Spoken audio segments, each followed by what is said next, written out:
Form హౌస్లో శుక్రాచార్యుడు, అసెంబ్లీలో మారీచుడు, అలాగే సుబాహుడు ప్రభుత్వాన్ని ఇబ్బంది పెడుతున్నారు. అసెంబ్లీలో మారీచుడు, సుబాహుడు ప్రభుత్వాన్ని ఇబ్బంది పెడుతున్నారు. వారికి రాజకీయ సమాధి తప్పదు. 2034 వరకు రాష్ట్రంలో ప్రజాపాలనే, రాష్ట్ర అభివృద్ధి కోసం ఎవరినైనా కలుస్తా, ప్రధాని మోదీని కలుస్తుంది. అందుకే నాగోబా జాతరకు 22 కోట్ల మంజూరు, 300 కోట్లతో మేడారం ఆలయ పునర్నిర్మాణం, నిర్మల్ బహిరంగ సభలో ముఖ్యమంత్రి రేవంత్, సదర్మాట్ బ్యారేజీని ప్రారంభించిన సీఎం, చనాకా కోరాట ఆయకట్టుకు ఫెన్గంగా జలాలు, అలాగే హత్తిఘట్ పంప్ హౌస్ను ప్రారంభించిన ముఖ్యమంత్రి రేవంత్ రెడ్డి. 2034 వరకు రాష్ట్రంలో ప్రజాపాలనే. మరి నువ్వు ఈ రకమైనటువంటి పాలన అందిస్తూ ఉంటే 2034 వరకు ఉంటావా, లేకపోయినట్టు కనీసం ఈసారి అయినా కానీ పూర్తి స్థాయిలో ఉంటావా లేదనేది అనుమానంగానే కనిపిస్తూ ఉన్నది. అంటే ఇచ్చినటువంటి హామీలని అమలు చేయక గత సర్కారు చేసినటువంటి పాపంతో, గత సర్కారు చేసినటువంటి అప్పులతోటే మేము ఈ హామీలు నెరవేర్చట్లేదు అని చెప్పేసి తప్పించుకున్నటువంటి ప్రయత్నం చేస్తున్నటువంటి మీరు 2034 అంటే ఇంకొక 10 సంవత్సరాల విషయం. ఈసారి కాకుండా ఇంకొక 2 సార్లు కూడా మేమే అధికారంలో ఉంటామని చెప్పేసి రేవంత్ రెడ్డి చెప్తా ఉన్నాడు. మరి రేవంత్ రెడ్డిని 2034 వరకు వస్తారా, 2026 వరకే పరిమితం చేస్తారా అనేది చూడాలి ఏ విధంగా ఉండబోతుంది అనేది. అంతేకాకుండా రాష్ట్ర అభివృద్ధి కోసమే ఎవరినైనా కలుస్తా, విమర్శలు వస్తున్నాయి కదా పదే పదే. ముఖ్యమంత్రి రేవంత్ రెడ్డి ఢిల్లీకి వెళ్ళి సీక్రెట్గా ఇంకెవరినో బీజేపీలను కలుస్తున్నాడు అనేది ఒక రకంగా కొన్ని వార్తలు వచ్చినాయి. వాటిని అదేం లేదు, నేను మోదీని కలవడానికి, అలాగే కేంద్ర మంత్రులను కలవడానికి రాష్ట్ర అభివృద్ధి కోసం మాత్రమే కలుస్తున్నాను, దానికోసం ఎవరినైనా నేను కలుస్తామని చెప్పేసి ఆయన నిన్న చెప్పడం జరిగింది. సీఎం రేవంత్ రెడ్డి మాజీ సీఎం కేసీఆర్ను రాక్షసుల గురువు శుక్రాచార్యుడితో పోల్చారు. బీఆర్ఎస్ కీలక నేతలైన కేటీఆర్, హరీష్ను మారీచుడు, అలాగే సుబాహుడుగా అభివర్ణించాడు. ఫామ్ హౌస్లో ఉంటూ శుక్రాచార్యుడు, అసెంబ్లీలో ఆయన శిష్యులు మారీచుడు, సుహాబుడు తమ ప్రభుత్వాన్ని ఇబ్బంది పెడుతున్నారని ఆరోపించారు. ఈ ప్రభుత్వంలో మీరుండి మిమ్మల్ని ఇబ్బంది పెడతా ఉన్నారంటే మరి వాళ్ళకి భయపడుతున్నారా? మీరు ప్రభుత్వంలో మీరు ప్రభుత్వం, మీది సర్కారు, మీది ఇక్కడ రాష్ట్రంలో రాజ్యం, అట్లాంటి వాళ్ళు ఇబ్బంది పెడతా ఉన్నారు. మరి మీరెట్లా చూస్తూ ఊరుకుంటా ఉన్నారు? అసెంబ్లీలో ఆయన శిష్యులు మారీచుడు, సుబాహుడు తమ ప్రభుత్వాన్ని ఇబ్బంది పెడుతున్నారని ఆరోపించారు. భవిష్యత్తులో వారికి రాజకీయ సమాధి తప్పదన్నారు. 40 ఏళ్ల రాజకీయ అనుభవం ఉండి 10 ఏళ్లు ముఖ్యమంత్రిగా పనిచేసి ప్రస్తుతం ప్రతిపక్ష నేతగా ఉన్న వ్యక్తి రాష్ట్ర అభివృద్ధికి సూచనలు చేయాల్సింది పోయి ప్రభుత్వంపై లేనిపోని ఆరోపణలు చేస్తున్నారని మండిపడ్డారు. శుక్రవారం నిర్మల్ జిల్లా అక్కడ ఇప్పుడు ప్రతిపక్షంలో ఉన్నారంటే ఏంటిది? అధికార పక్షాన్ని విమర్శించడం, మీరు ఇచ్చినటువంటి హామీలపైన నిలదీయడం, ఎంతో కొంత బురదల్లటువంటి ప్రయత్నం చేస్తేనే ప్రతిపక్షాలకు రేపు అధికారాన్ని చేపట్టేటువంటి అవకాశం వస్తుంది. మరి ఎవరు మాట్లాడకుండా గమ్మునవ్వుకొని చేతులు ఎత్తేసి ఆహో ఓహో అని చెప్పేసి బదనలు చేయరు కదా. వాళ్ళు కూడా ప్రతిపక్షంలో ఉన్నారు కాబట్టి వాళ్ళు ప్రతిపక్షంలో ఉండి ప్రభుత్వాన్ని ఇరుకున పెడతా ఉన్నారంటే బరాబర్ పెడతారు. వాళ్ళు పెట్టరా?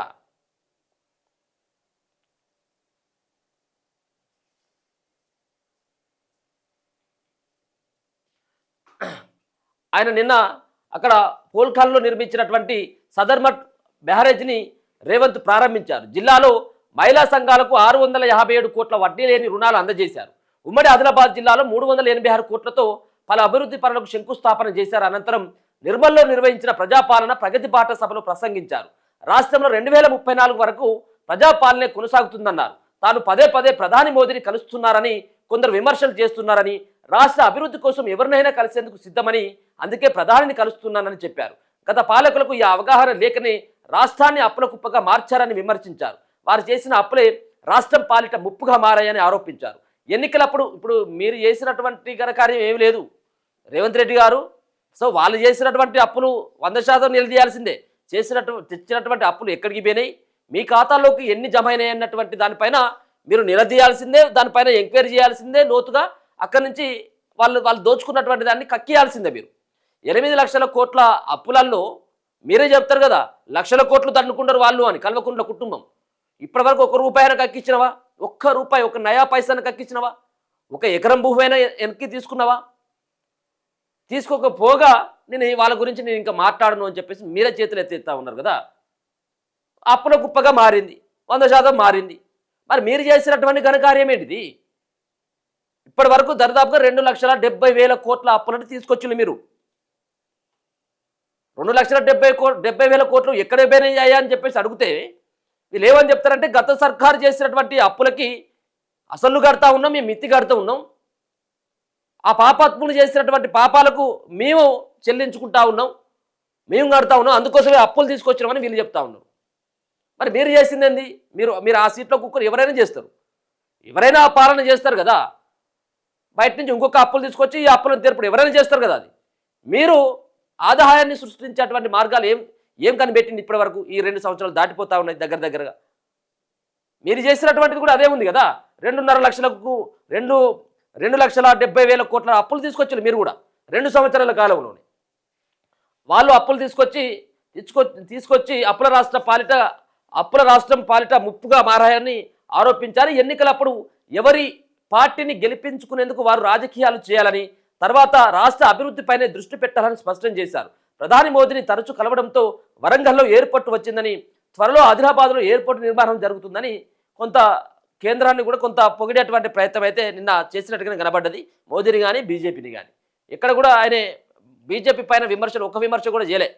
ఓట్ చోరో లేకపోతే ఇంకా వివిధ అంశాలపైన ఆయన ఎక్కడ కూడా బీజేపీని ఒక ప్రస్తావన కూడా తీసుకురాలే. ఎర్ర బస్సు తిరగని ప్రాంతంలో ఎయిర్ వస్తాట. రాష్ట్రంలో ఎర్ర బస్సు తిరగని ప్రాంతంలో కూడా ఎయిర్ బస్సును తిప్పుతానని సీఎం రేవంత్ అన్నారు. ఆదిలాబాద్కు ఎయిర్పోర్ట్ మంజూరు చేయించి ప్రధానితో ప్రారంభం చేయిస్తానన్నారు. ఆదిలాబాద్ యూనివర్సిటీని బాసరలో ఏర్పాటు చేస్తామని, నిర్మల్లో అడ్వాన్స్డ్ టెక్నాలజీ సెంటర్ను ఏర్పాటు చేస్తామని ప్రకటించారు. నాగోబా జాతరకు మరో 22 కోట్లు మంజూరు చేస్తున్నట్లు తెలిపారు. దక్షిణ భారత కుంభమేళగా పిలిచే మేడారం సమ్మక్క సారక్క జాతరకు సంబంధించి అమ్మవారి ఆలయ పునర్నిర్మాణానికి 300 కోట్లతో పనులు జరుగుతున్నాయని, ఈ నెల 19న ప్రారంభించేందుకు అంతా సిద్ధమైందన్నారు. 10,000 ఎకరాల్లో ఆదిలాబాద్లో పారిశ్రామిక వాడ నిర్మాణం చేపట్టి ఈ ప్రాంత యువతకు ఉద్యోగ అవకాశాలు కల్పిస్తామని చెప్పారు. 430 ఏళ్ల క్రితం హైదరాబాద్ నగరాన్ని నిజాం విస్తరించడం వల్లే నేడు ఎన్నో పరిశ్రమలు, కంపెనీలు వచ్చాయని తెలిపారు. ఇప్పుడు తమ ప్రభుత్వం సైతం ఎయిర్పోర్టుకు సమీపంలో 30,000 ఎకరాలలో అద్భుతమైన నగరాన్ని నిర్మిస్తుంటే రియల్ ఎస్టేట్ వ్యాపారులంటూ శుక్రాచార్యుడు, మారీచుడు, సుబాహుడు తమపై నిందలు వేస్తున్నారని వ్యాఖ్యానించారు. రాష్ట్ర అభివృద్ధి కోసం సూచనలు చేయాలని, లేకపోతే ఫామ్ హౌస్లో పడుకోవాలని వ్యాఖ్యానించిండు. ఎదురుగా ఇప్పుడు మీరు చేసేటువంటి దానిపైన కొన్ని విమర్శలు తప్పకుండా వస్తూనే ఉంటాయి కదా. మున్సిపల్ ఎన్నికల్లో మంచోళ్ళను గెలిపించండి. మరి మంచోళ్ళు ఎవరో చెప్పురు మీరేగా. మంచోళ్ళు ఎవరు, చెడ్డోళ్ళు ఎవరని ఉంటుందా? ఇలా పైసలతో రాజకీయాలు నడుస్తూ ఉన్నాయి అన్నీ. రాబోయే మున్సిపల్ ఎన్నికల్లో మంచివారిని గెలిపించాలని సీఎం రేవంత్ పిలుపునిచ్చారు. ప్రభుత్వంతో మంత్రులతో పనిచేస్తూ పని చేయించుకునే వారిని గెలిపించాలన్నారు. రాష్ట్రంలో నియోజకవర్గానికి 3,500 చొప్పున ఇందిరమ్మ ఇళ్లను మంజూరు చేశామని, 50 లక్షల ఇళ్లకు 200 యూనిట్ల చొప్పున ప్రతి నెల ఉచిత విద్యుత్ అందిస్తున్నామని నిన్న ఆయనే వివరించడం జరిగింది. ఇక్కడ ఇంకొక 2 విషయాలు, ఇక్కడ 2 ప్రాజెక్టులకు లేకపోతే 2 బ్రిడ్జిలకు నేను ఏం చేసిందంటే ఉన్నది. ఇక చూడలిగా తాను వచ్చిన పాలమూరు జిల్లాతో సమానంగా ఉమ్మడి ఆదిలాబాద్ జిల్లాను అభివృద్ధి చేస్తారని రేవంత్ ప్రకటించారు. తుమ్మిడి ఎట్టి వద్ద ప్రాజెక్టును నిర్మించి ఆదిలాబాద్ జిల్లాలో 2.5 లక్షల ఎకరాలకు సాగునీరు అందిస్తామన్నారు. కాగా సదర్మటు బ్యారేజీకి దివంగత నేత నర్సారెడ్డి పేరు పెడుతున్నట్లు సీఎం రేవంత్ ప్రకటించారు. ఆదిలాబాద్ జిల్లాలోని చనాక కోరాట ప్రాజెక్టుకు దివంగత నేత రామచంద్రారెడ్డి పేరును పెడుతున్నట్లు తెలిపారు. ఈ ఆదేశాలు వెంటనే అమలు చేయాలని వేదికపై నుంచి ప్రభుత్వ ప్రధాన కార్యదర్శికి ఆదేశాలు జారీ చేయనట్లు పేర్కొన్నారు. మంత్రి ఉత్తమ్ కుమార్ రెడ్డి మాట్లాడుతూ గోదావరి జలాల విషయం ఇక చూడండి, ఇక్కడ రెండు పేర్లని ఏది ఆ ప్రాజెక్టులు ఏవైతే ఉన్నాయో ఆ ప్రాజెక్టుల పేర్లకి ఏది సదర్మట్టు బ్యారేజీకి దివంగత నేత నర్సారెడ్డి పేరు, అలాగే చనాక కోరాట ప్రాజెక్టుకు దివంగత నేత రామచంద్రారెడ్డి పేరు.